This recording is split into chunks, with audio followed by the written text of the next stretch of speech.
Tonja Roper was beauty, boldness, and backbone all wrapped in one. A fierce mother of three, an unapologetic competitor on and off the court, and a woman whose heart, despite her toughness, remained wide open. She had hustle, heart, and a whole lot of heat, especially when it came to love. But as life would have it, love was her blind spot. And sadly, it's the one weakness that would cost her everything.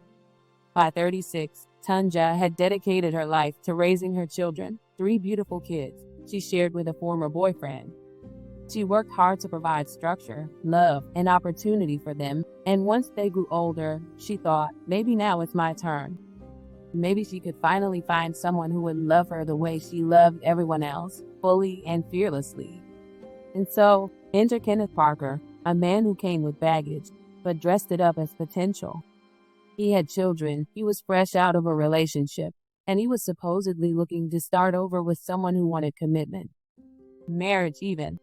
But like all tragic tales, this one had a plot twist you couldn't write if you tried. Parker wasn't just carrying baggage, he was carrying secrets. Deep ones, dangerous ones. Kenneth wasn't just interested in women, he also liked men, specifically trans women. And before you say that's just a rumor, no, it's not. This wasn't barbershop talk or Facebook gossip. This was exposed in full color beneath one of his mother's Facebook posts when an openly trans woman named Rhea Parker dropped the following bombshell. Hi, my name is Rhea. I am a trans woman who's been dating your son. Your son needs to be exposed and needs to take his sick ass to the doctor. It's not curable. He wants to mess with me and my life while continuing to lie to me.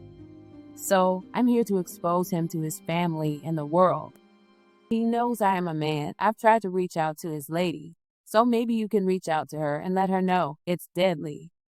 Paperwork doesn't lie. We've been talking and secretly dating for over a year now. But since he gave me something I can't get rid of and have to deal with for the rest of my life, your son is a sick-ass man who needs help, and he needs to be free. Mic drop. This wasn't just an accusation, it was a public health warning wrapped in heartbreak.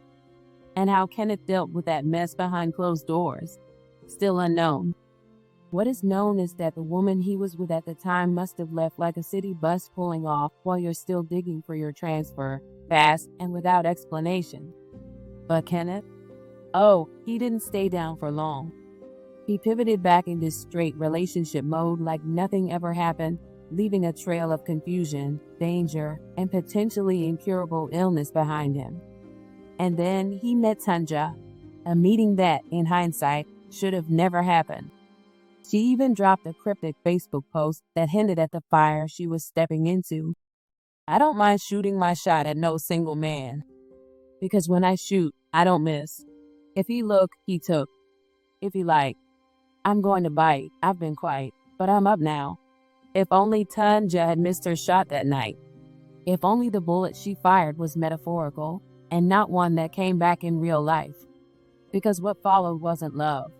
It wasn't romance. It was a few years of quiet hell that would end in unimaginable horror, a brutal, violent murder carried out in front of the very children she lived for. And that is where this story begins. Welcome to the American Crime Femicide channel. Please like, share, subscribe, and hit the notification bell for future uploads. By day, Tanja was a dedicated corrections officer in Arkansas, respected, reliable, and real. She was the one who knew the system inside and out, who could offer a little guidance to folks who needed it and throw a little shade to those who deserved it, a protector, a counselor, a friend. But after clocking out, Roper lived her life fully. She loved to laugh, to dance, to bowl, to show up and show out.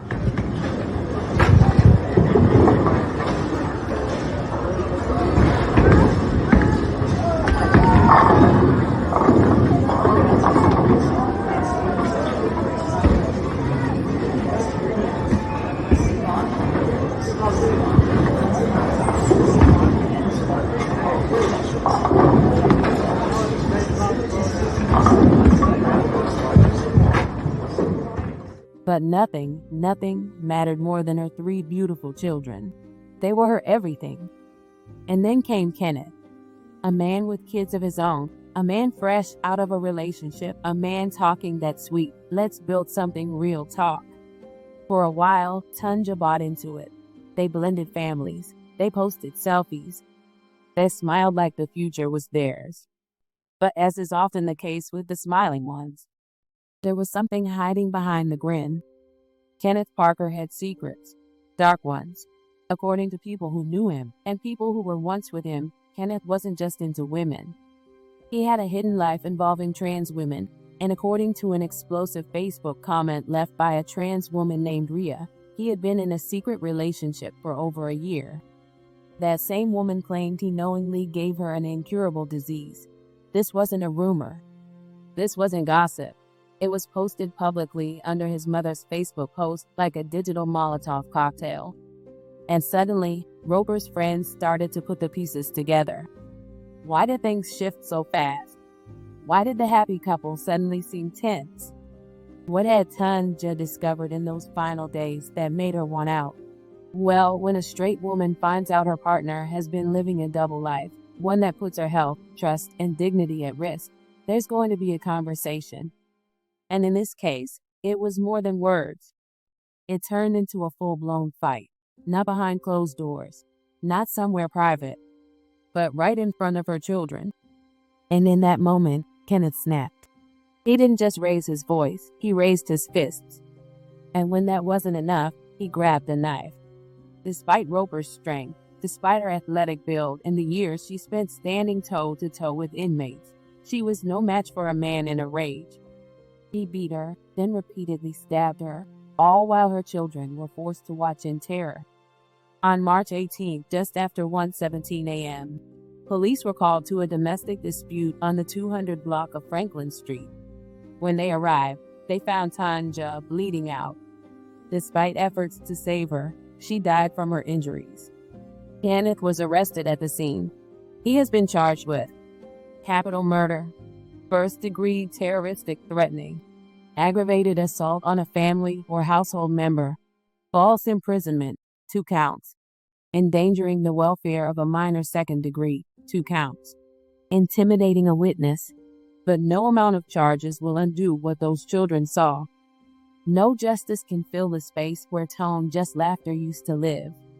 As tributes flooded social media, the truth about Kenneth's past came flying out of closets he thought he could keep shut. People weren't just mourning Roper, they were furious. Post after post revealed that everyone had questions. Was he living a double life? Was she betrayed? Was this murder the violent result of being exposed? But Roper's supporters weren't done, not by a long shot. After the horror of her murder settled in, and the press release gave the dry rundown of charges, the internet did what the internet does best, investigate.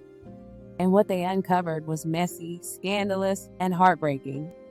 People weren't just mourning Tanja, they were exposing the man who killed her. It didn't take long for friends, coworkers, and community members to start peeling back the layers of Kenneth Parker, a man who had multiple Facebook profiles, a long history of manipulation, and a trail of digital crumbs that led to some secrets he thought would stay buried. But spoiler alert, when you hurt a woman like Tanja, the world stops covering for you. The first and loudest bombshell came from a comment by a trans woman named Rhea, who posted a raw, unfiltered, and brutal message under a family member's post. Someone dug this comment up, then reposted it. Boom. And just like that, the internet exploded. People immediately started connecting the dots. Some had already suspected something wasn't right. Others had seen the trans women in his Facebook friends list and quietly raised an eyebrow. But this was confirmation, and it was ugly. One user dropped a screenshot showing Kenneth's friends list, captioned, "She found out he was gay." And then the floodgates opened. Shaniva wrote, "I'm literally stuck wondering if you like men. Why did you take this lady's life in front of her children?"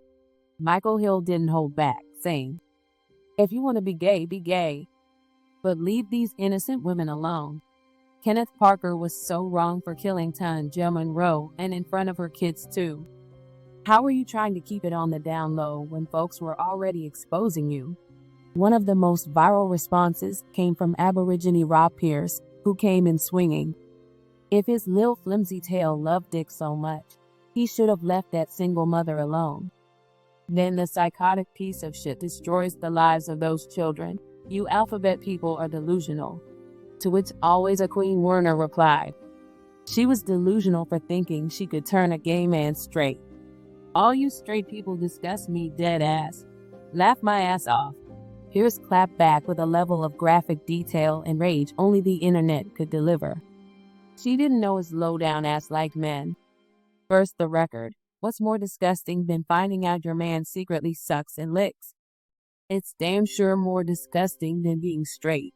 Listen, the shade wasn't subtle, and it wasn't meant to be. The public was angry, rightfully angry, because what Roper experienced wasn't just domestic violence. It wasn't just betrayal. It was a deadly cocktail of lies, gaslighting, secrecy, and unchecked rag. She thought she was building a future with a man. Instead, she was sleeping next to a ticking time bomb. And the sad truth, Tanja's life may have ended the moment she found out the truth and said something about it. Because according to those close to her, that's exactly what happened. Once she confronted Kenneth about the rumors, the friends, and the accusations, he didn't explain. He exploded. Instead of accountability, she got an ambush. Instead of closure, she got cruelty. Instead of walking away, he killed her in front of her children. So while Kenneth Parker sits behind bars facing capital murder, terroristic threatening, and a laundry list of charges, the internet continues doing what the justice system often can't, telling the whole story. The comments may be shady, they may be brutal, but they are also the unfiltered truth from a community who watched a good woman get destroyed by a man who couldn't face himself, so he took it out on her. Tanja didn't deserve this. And now the world knows why it happened. Rest in peace, Tonja Roper. The truth is out now.